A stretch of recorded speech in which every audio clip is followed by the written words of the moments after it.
got some things to talk about that are gonna help you in your 20s.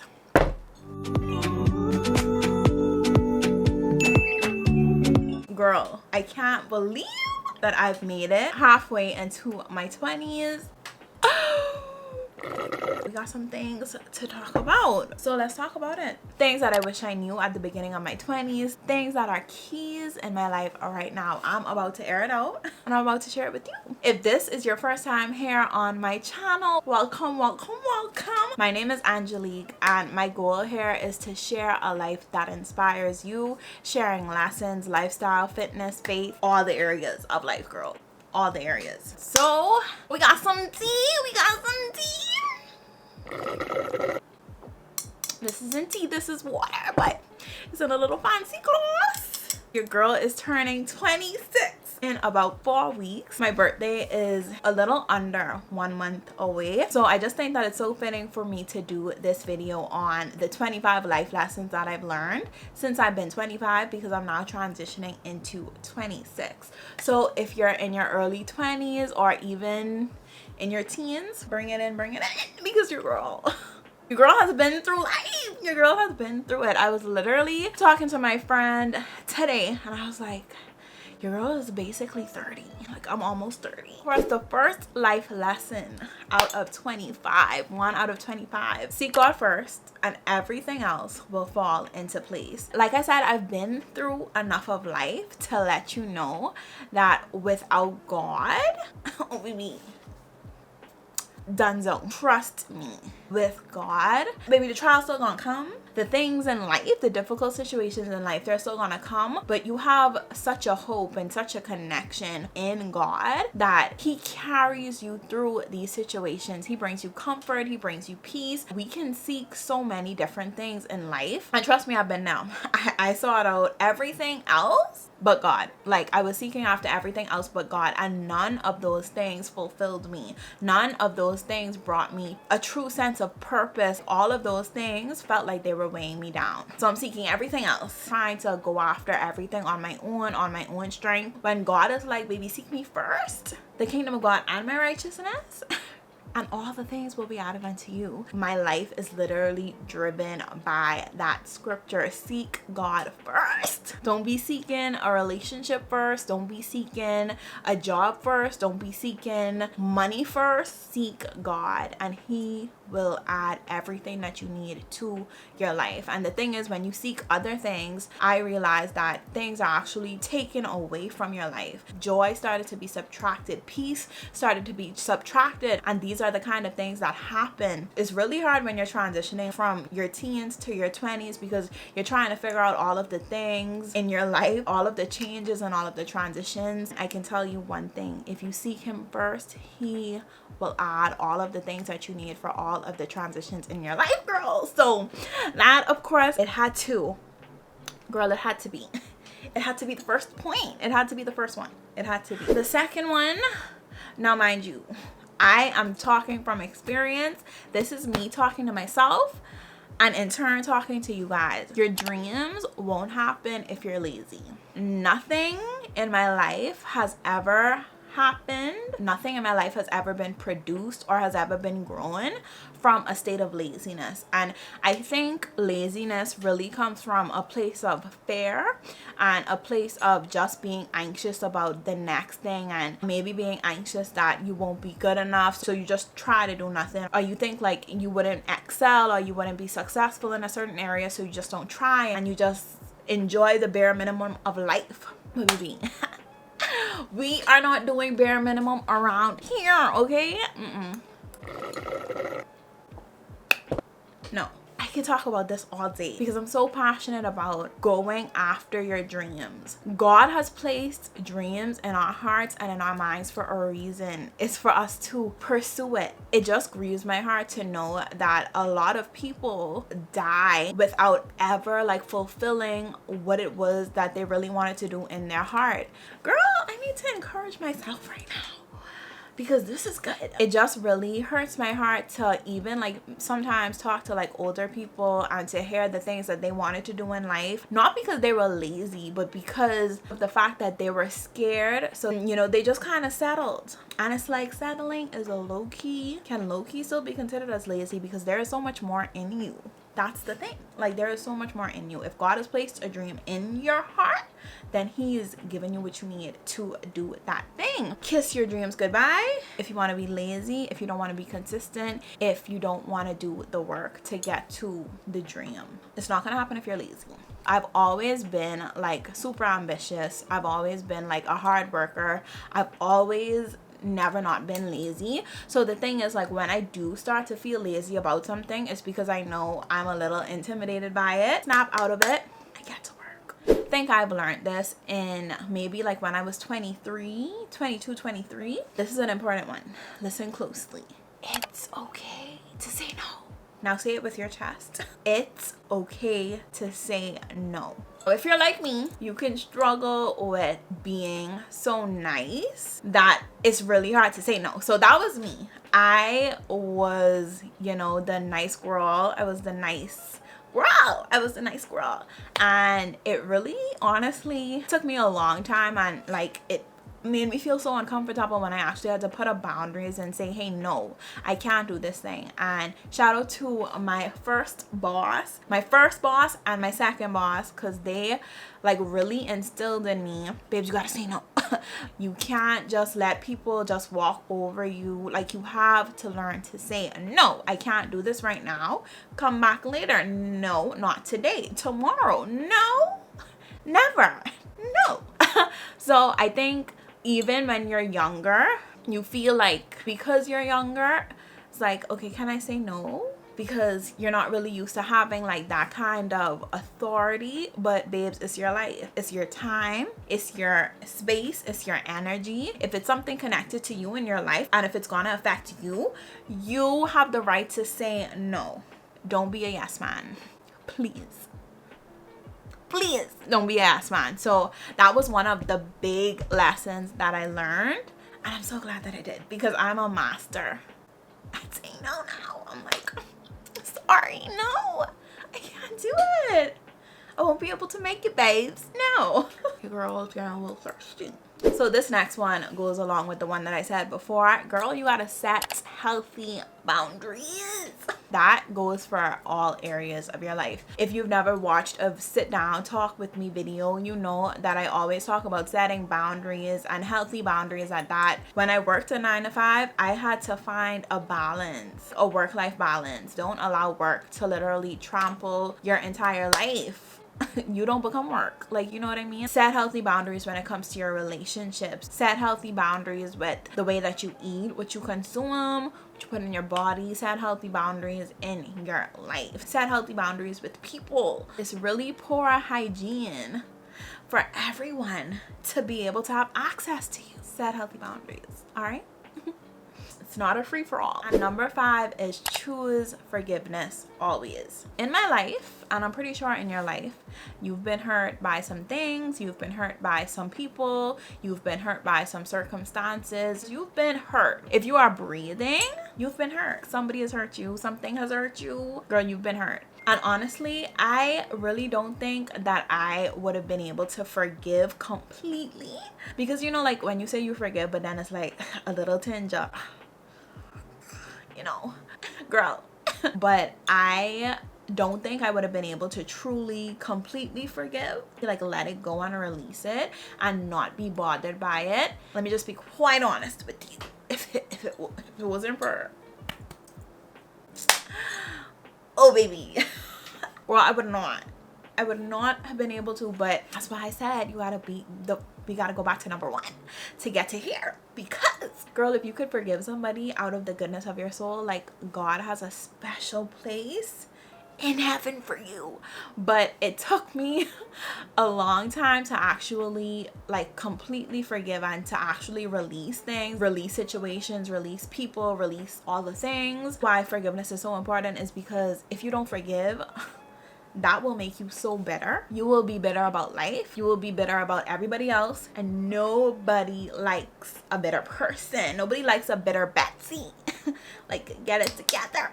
So don't allow things that happen to you to make you bitter. Allow it to make you better. And the only way that it can make you better is if you completely forgive and let go. This part, this also connects with number 5. You can heal from whatever broke you. I don't know your situation, I don't know your story, but we've all been through it. We've all been, just know, like, if I could have told my younger self, like in my earlier 20s, it may seem really tough. It may seem really bad. It may seem unrepairable, but you can heal and you will heal. I don't know what you may be going through right now, but girl, I'm praying for you. I'm praying for your healing. I'm praying that you see the brighter side to the situation. You are going to heal. It's a life lesson, even now, even moving forward, whatever is gonna come your way, because things are gonna come, but you will always bounce back. It's what we do. Number 7 is a grown woman. 1, and you're gonna need this because you're officially a grown woman. You're no longer a little girl. You're a grown woman. So number 7 is to invest in you. If there's something that I could have told myself, like as soon as I hit 20, it would have been to invest in you, invest in your dream, invest your time into the things that you want to do for your life. Invest in you, invest in the knowledge that you need, invest in all of the interests that you have, like invest in you. However that may look like, even with the things that make you feel good, right? Like invest in upgrading your makeup, invest in your wardrobe, invest in you, like what makes you feel good, what makes you a bit more wiser, what feeds your soul. Like invest in you in all the ways. So number 8 is definitely an inspirational one. If I could let 20 to 25-year-old me know, I would let her know that you are so much stronger than you think. Sometimes we be thinking like, Lord, I don't know if I'm gonna make it through. In the middle of some things, we'd be like, Lord, I don't know if I'm this strong. Like, I know you said that I'm a strong soldier, but am I this strong, But I would just let her know that you are so much stronger than you think. If God has brought you to something, that means that he is building something in you to make you even stronger. And number 9 is another inspirational one. A lot of times we worry a lot about our current circumstances, and they can kind of discourage us to not go after the things that we want to go after. And so number 9 is all you have is all God needs. What I said is what it means. All you have, where you are right now, whatever you're doing right now, where you're at in life right now, what you have is all God needs to do what he's called you to do. And for a long time, I struggled with believing that. The thing is, when you believe that all you have is what God needs, your mindset begins to shift about where you're at right now, and you begin to be inspired with what you have right now, with where you're at right now, and you stop looking at the limitations on your life, and you start looking at your life in expectation of what God can do in your limitations. Where you're at right now doesn't define or doesn't determine where it is you're gonna be. Number 10 is one that hit me when I was I think 21 going into 22. It definitely hit me. You have one body, girl, take care of it. Let's just wrap it up right now. Whatever that looks like for you. If it's a 1-hour walk per day, if it's a 30-minute walk per day, if it's a 10-minute stretch, if it's the gym, if it's working out 3 to 5 times a week, whatever floats your boat. But girl, you need to take care of your body. Make healthy decisions. Move your body. You have one body. Like, I think when we realize, like, wow, I literally only have one body. Like, there's no other body that I'm gonna get except for this one. Take care of it. Don't be lazy. Don't be unhealthy. Take care of that. Now, I'm not saying you can't, have a little treat there and there, but it shouldn't be all day, every day, all week, every hour, on the hour. All right. Okay. Get up a little earlier. Move your body. Work out. Do something. Do a jumping jack or two. And I'm telling you this because I wish somebody told me this before your girl got a little bit out of control. I wish somebody told me to reel it in. Somebody did tell me. A few people did. I won't lie. But I needed to hear it for myself. Take care of your body. You only have one. So now y'all can hear it from me. On to the next one. Number 11 is love is your superpower. I think that one is pretty straightforward too. I don't know, God has wired me in such a way that I love. I think an important aspect of love is to love God first. That way you can love everybody and anybody, because when you love God, you also have to obey his word, and his word says to love everybody, including your enemies. So to, you know, even to the people that don't like you, it's like, I love you, girl. I am just of the belief that everything you do should stem from a place of love. Sometimes, like when you're transitioning from your teens into your 20s, and it's like you go through some crazy things in your 20s, and then you start to question like do I really want everything to stem from love? Because some situations be making you question. I see why people be grumpy in the morning, or like I see why people live like such a bitter life. Don't be that girl. Love is always the answer. I believe that you should lead in love. I believe that you should work in love. I believe that everything that you do should stem from a place of love. It helps a lot when you love God first, and then also when you love yourself. I've been in certain seasons where I couldn't give love because I really didn't know how to love myself first, and I think that's important too.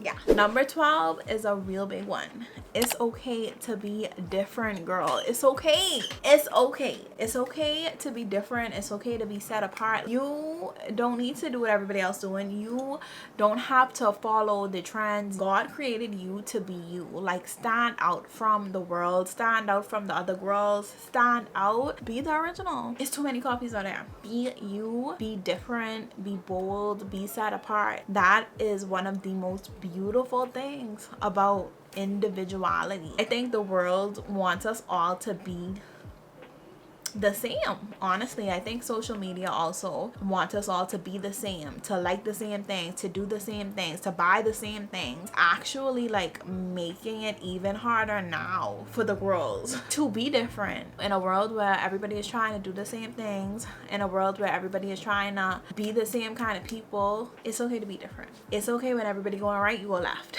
That is something that you definitely need to remind yourself every single day. Number 13 is a good one.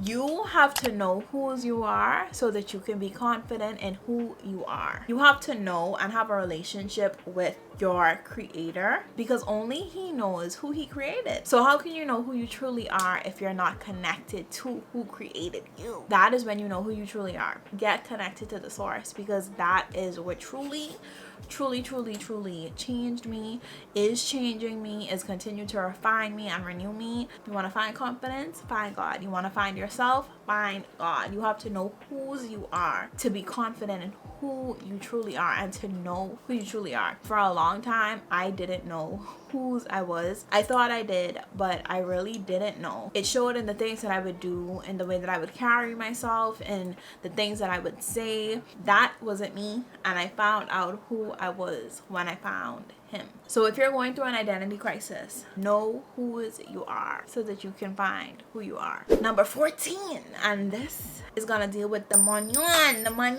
If you want more, you're going to have to steward more, and this is also a biblical principle. If you want more, you're going to have to learn how to steward more of the things that you do have, more of the things that are in your hand. Stewarding just means that you're being a good manager. So you have to be a good manager of what you have now in order to get more, so that you can be a good manager of the more that you will get. Trust me, this is a big one. In a world and in a culture and in a society where everything we're left, right, and center is telling you spend your money, spend your coins, and at the end of the day, when a rainy day comes, what's going to help you?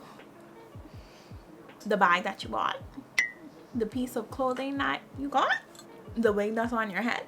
Like, what is really going to help you in that day and in that time? That was definitely one of the life lessons I've learned, is you have to be a good steward. If you want more, you're gonna have to steward where you are. You're gonna have to steward the more that you have right now. keep on stewarding.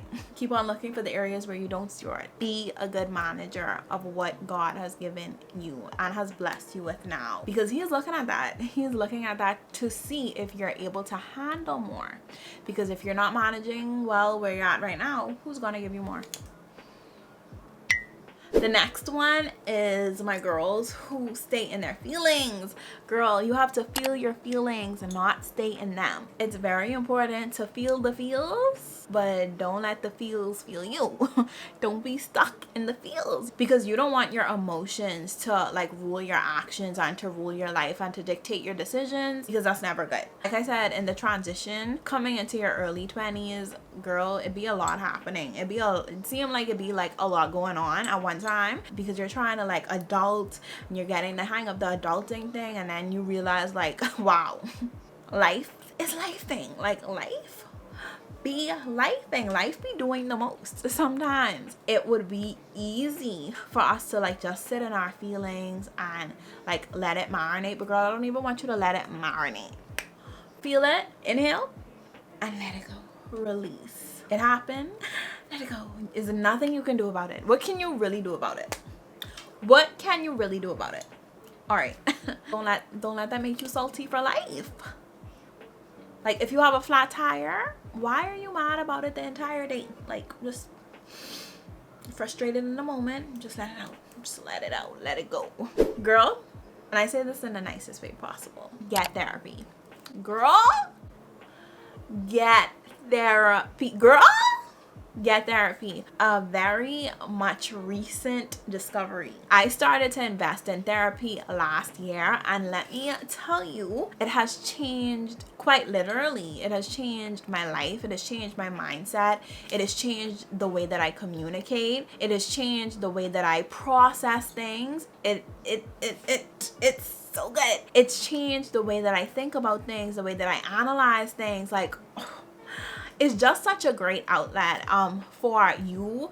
If you're in a relationship, go get therapy. I've done therapy by myself, therapy in my relationship, and let me tell you, therapy is tea. Just somebody to walk through the feelings with you. Like, you know, feel your feelings.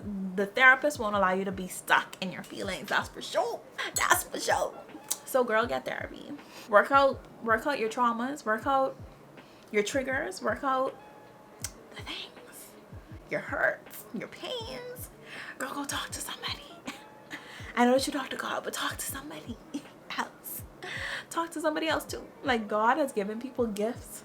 Use the gifts that he has given people. Therapy is one of them. Number 17 is centered around friendships, because in your 20s, friendships are a little different, because you're no longer in high school. You no longer like have to be friends with a certain group of people because you know they're in your school. You got to make your own decisions on who your friends are.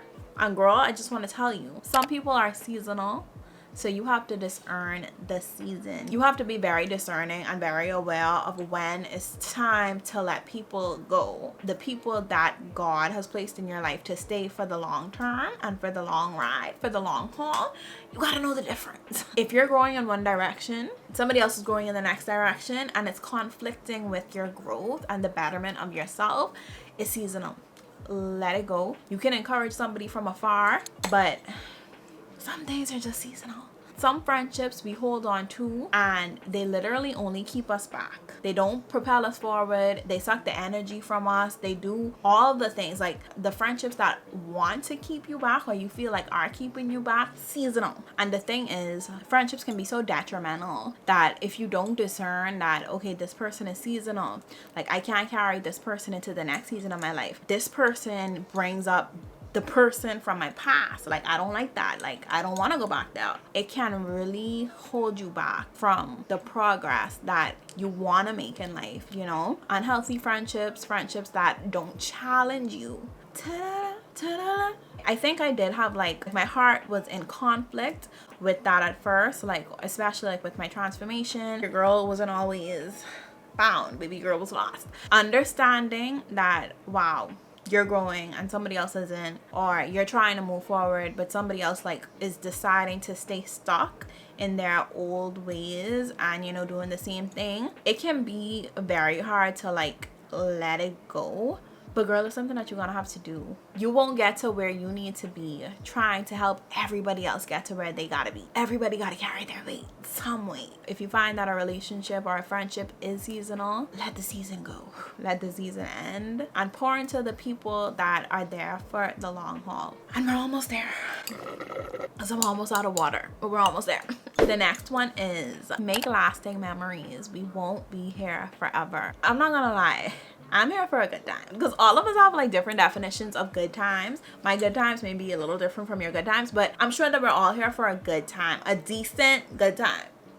Okay, I think that you should make great memories. Don't let life get you so down to the point like you don't enjoy life, you don't love the life that you live, you don't want to make memories, you don't want to travel places. Like, if it's one thing about me, I'm gonna make a memory.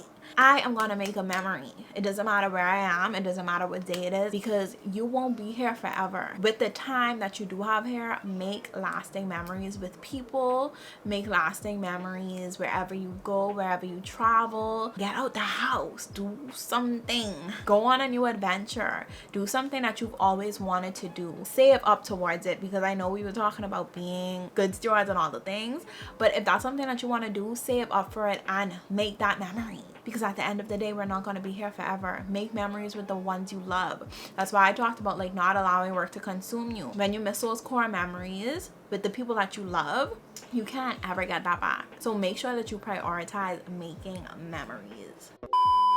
I posted a YouTube short and somebody said that I sound nasally. That's just how I talk. It's how I talk.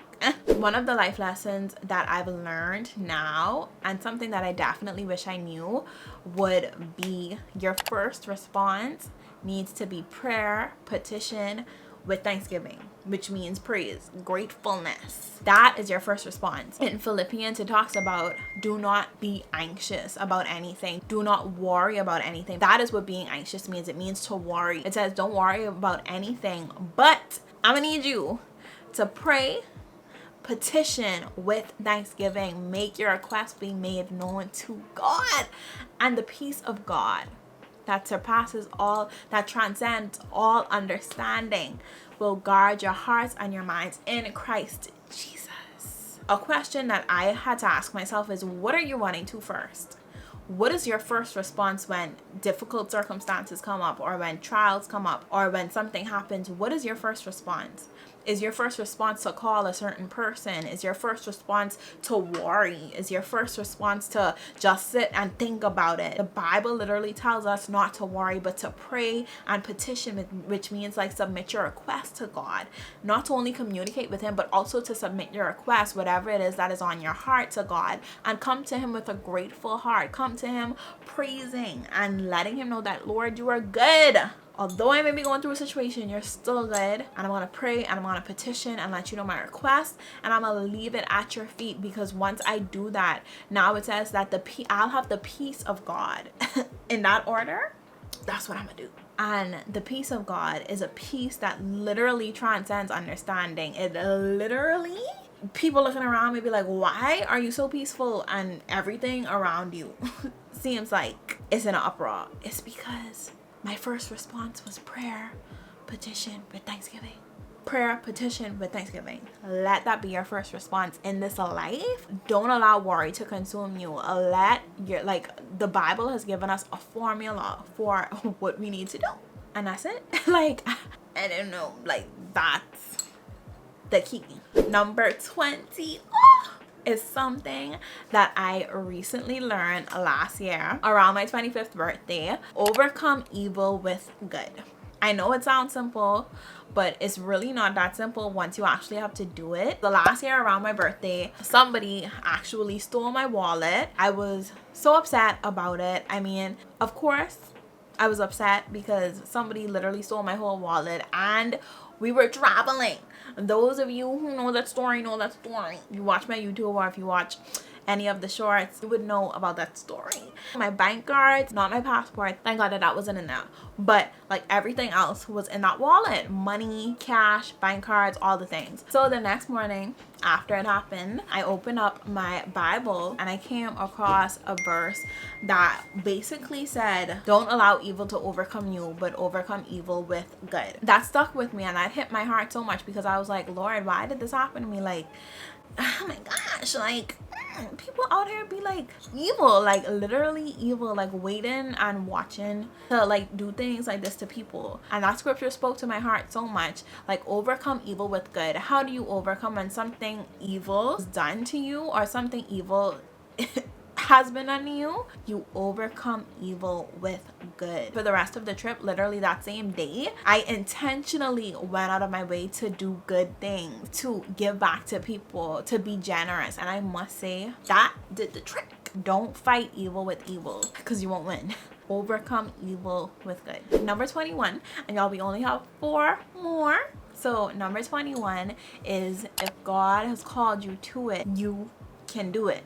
Bars. I think this kind of goes along with one of the ones that we spoke about earlier. If God has called you to something, you got it. Like, you may not got it on your own strength, but you got it with his strength and with his wisdom and with his understanding. Because the thing is, God won't put you in a position, or he won't put you in a place where you can just do everything all by yourself. No. No. He wants you to rely on him. His power is made perfect in your weakness, where you are weak. So if you feel like you can do something and God is calling you to it, it's because he wants you to rely on him. It's not about your strength. It's about his strength in you, in your weakness. So don't just think like, oh, let me just throw in the towel, it's too much, I can't do it. Those are the moments where you need to rely on God and in his power. 22 is only faith, no fear. This has been literally the testament of my life at this point, because I really do believe that faith moves the heart of God. Like the Bible talks about, without faith it's impossible to please God. And I think for a long time in the beginning of my 20s, a lot of fear held me back. Like, I wouldn't be doing YouTube still right now, because I started YouTube in 2020. It's now 2024, and I've been inconsistent and all of the things, but I think that's because of a fear factor. And fear holds you back. It never springs you forward. Fear only holds you back, and faith is the thing that moves you forward. And faith without works is dead. So you got to get to work in order to see the harvest of the things that you're sowing into. Girl, number 23 is a good one. Nobody is going to take you serious until you take you serious. And it's so true. Nobody is going to take you serious until you take yourself serious. Like, it's just not gonna happen. You know when people started taking me serious? When I started taking myself serious. You know when people are gonna start taking your business serious? When you take it serious. You know when people are gonna start taking your brand serious? When you take it serious. You need to begin to take yourself serious. How you carry yourself, the way that you show up for yourself, the way that you're consistent in the things that you said that you were gonna do. Take what you're doing serious. Take anything that is in your hand serious. I have been there and I've done that, and I've realized that, girl, take you serious so that everybody else could take you serious too. Say it with me. I'm going to take me serious. And sometimes it's hard to take yourself serious if you're being honest, like especially in your early 20s. It's like, girl, but my life seems like it's a big joke. But it's not. Take yourself serious. Take what you want to do serious. I love this one because it's a true testament of what God does. God restores. If there is something in your life that seems broken, that seems like it's unfixable, that seems like it can never be pieced back together, God restores. And when he restores, he doesn't restore things back to how it once was, but he takes the pieces of that thing and he makes it into something so much more beautiful. I've definitely seen God's hand restore some things in my life. God has definitely shown me that he is a restorer and that he makes things so much more better when things have been broken. Because girl, the thing that you thought you wanted, it had to be broken in order for it to be better, much better than what you thought you wanted in the first place. God knows best.